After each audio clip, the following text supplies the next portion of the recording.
Since this whole pandemic started, I personally think I'll finally see some light at the end of the tunnel where this stuff might start dying down. Might, but we gonna talk about that. But what's up with y'all? Welcome back to Moxy Approved. What's up with y'all, Moxy Mob? Good looks for liking this video and watching it all the way through to help me out. Also, make sure you got the notifications bell all the way up to all, and make sure you share this with your friends. Let them know about Moxy Approved. But what we talking about? If you haven't been noticing, over the past month or so, the NBA has become the spotlight of a very political debate. The NBA announced that it would begin docking pay from unvaccinated players. As far as the jab and not getting the jab and stuff like that. And I don't think this is by accident at all. We all know that the NBA is probably, as far as the black community, we watch basketball more than any other sport, all right? I know I got some football fans on here and stuff like that, but let's be real. We mostly, out of all the major sports, we mostly mess with basketball. There's a majority of the black community that hasn't got that jab. So we're seeing a whole debate go down in the NBA. I think it's kind of obvious what's being pushed and promoted here, because there's a lot of people getting backlash in the NBA, and when you look at the numbers, they got 90% done already got the shot. Still, roughly 10% of players refuse to get the shot. All right, so you would think that that should be enough, but I think they purposely are putting Kyrie Irving in the middle of this. I think they're doing that because of the whole flat earth thing, because let's be real.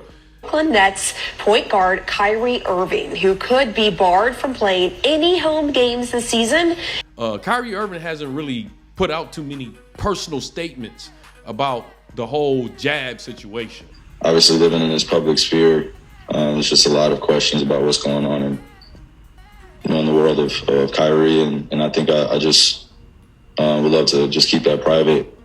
Anthony Wiggins, he actually put out a lot of personal statements about him not really wanting to get the jab, but recently it seems like he has gotten the shot and he will be available for all the games. So camp where Andrew Wiggins explained his reasoning to not be vaccinated. Steve Kerr confirmed Sunday that Wiggins is now vaccinated and expects to be clear to play home games once the season starts in San Francisco. They got Anthony Wiggins to fold, all right? I think this is a guy who just kind of grew up on this one. You know, we saw a couple different things in terms of him coming out in the public and stating his thoughts on what was going to happen. And then he tried to sort of sneak that religious exemption by and got roundly mocked by a lot of people in public, and then came to a decision that, once again, I think was a basketball one. But before we go too far into this video, please do me one small favor.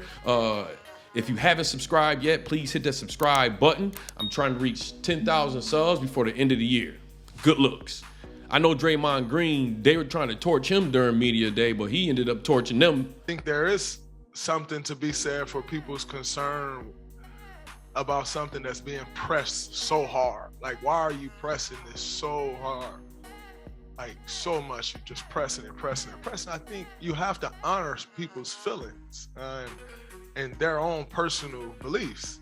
And I think that's been lost. And you see this whole debate just going out like, and I think it really got ridiculous with this whole LeBron James thing. Now, y'all know LeBron James came out and said that, he went and got the shot. I think when it comes down, for me, I can speak about myself. I think everyone has their own choice to do what they feel is right for themselves and their family and things of that nature. I know that I was very skeptical about it all, but after doing my research and things of that nature, I felt like it was best suited for not only me, but for my family and for my friends.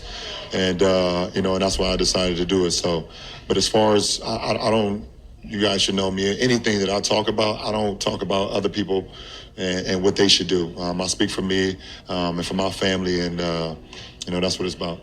All right, cool enough.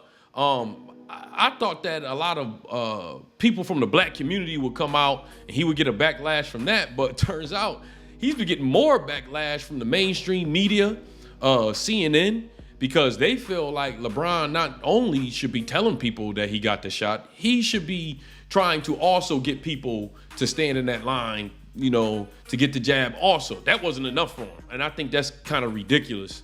They even had Enes Kanter, which is like, come on now. All his basketball fans know that he's an on-court foe of LeBron James. So it's easy to see that of why they would get him involved in this conversation. And I'm like, you know what?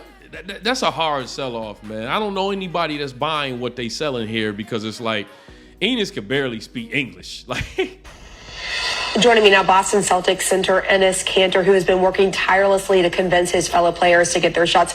LeBron James finally revealed just recently that he is vaccinated, but he declined to call on others to do the same. Do you think players like LeBron James, who are so high profile, so looked up to, have a responsibility?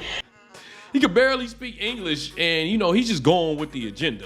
When I heard it, I was very disappointed, and it's ridiculous. Obviously LeBron James, he's one of the face of the league, and he should be the first one to encouraging everyone, my community, everyone, basketball fans. So they're going to be pushing this further and further until they can get the majority of the black community to get the jab, and that's just my opinion.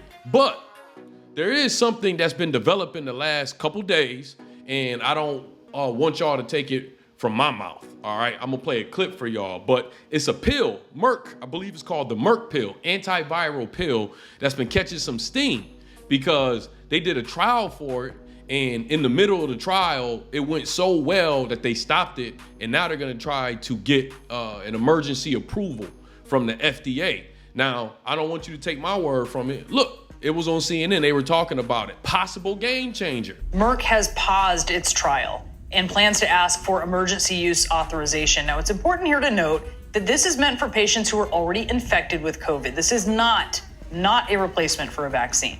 CNN Chief Medical Correspondent Dr. Sanjay Gupta here with me now. This feels like a big deal. Yeah, I mean, this could be a big deal. We're getting all the information from the company right now itself, so it's got to go through the process that everyone knows, has learned about over the last couple of years. This emergency use authorization application means the FDA will now look at this. But as you guys just mentioned, Brianna just mentioned, this trial was paused because an independent group of advisors basically looks at the trial results and says, something's going on here. Good. Something good is going on. Something's good going on here, so much so that we don't think it's really even ethical to continue doing the trial if it's potentially as good as it sounds. As far as antivirals for viral infections, really in the world of HIV/AIDS, that's where most of it's been studied. There's things like Tamiflu, but there's never really been sort of the big antiviral push. Never really been a lot of funding for it. Every time something like this happens, a potential viral outbreak, there's renewed interest, and then it kind of fizzles, having covered this for 20 years. This sounds really promising, but it's got to be further analyzed. If it works, then this is something people could have in their homes, potentially take after they're diagnosed, after they get a positive test, before they get really sick, and really change the trajectory of their disease. Now, they're saying that despite this, though, the best way to defeat the virus is to still get the jab. This is one of the things that's been missing all along, right? I'm not saying this is not a replacement for vaccines. Vaccines are still the most important thing here. But they even got your boy Fauci is already talking about it. And this has only been on the news like the last couple days. How do you see this antiviral pill being used, and how fast can we get there?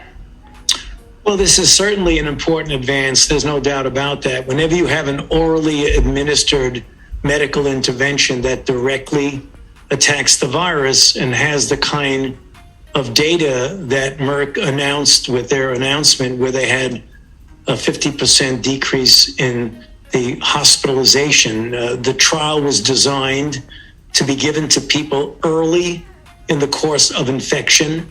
It's an orally administered drug that's really very important. It was compared to a placebo, and the endpoint that does it reduce the risk of hospitalization or death. The results are really quite good. Importantly, in the placebo group, there were 8 deaths, and in the treatment drug group, there were 0 deaths. So that adds a bit more of an importance to the study. I don't know how far this is going to go, because I know the mainstream media with the whole Joe Rogan situation, they were really attacking like antiviral pills and stuff like that. But this one seems to be really, really legit.